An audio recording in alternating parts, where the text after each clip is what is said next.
আসসালামু আলাইকুম। আমরা এখন আছি ভারত বাংলা মসজিদ।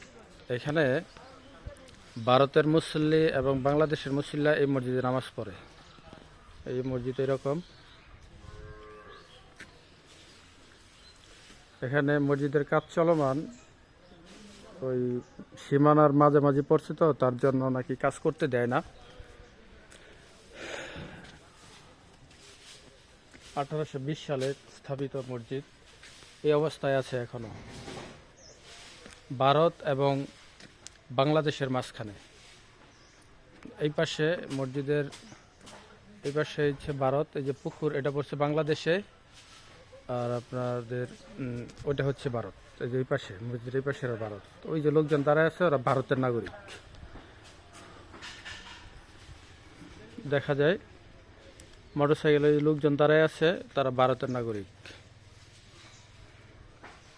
মানে মসজিদের ওই যে ভাইয়েরা তারা ভারতের নাগরিক, যারা পিছনে দেখা যায় বিএসএফ। এখানে আমরা আসছি ঘোরার জন্য, এই জন্য আমরা মসজিদে আসছি। ভারতের বিএসএফ আসছে এখানে, তারা আসছে। এই মসজিদ হচ্ছে, এই মসজিদের নাম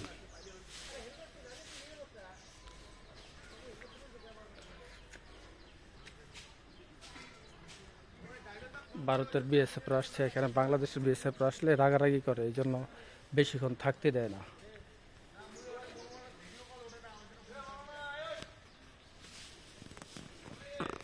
আইতাছি।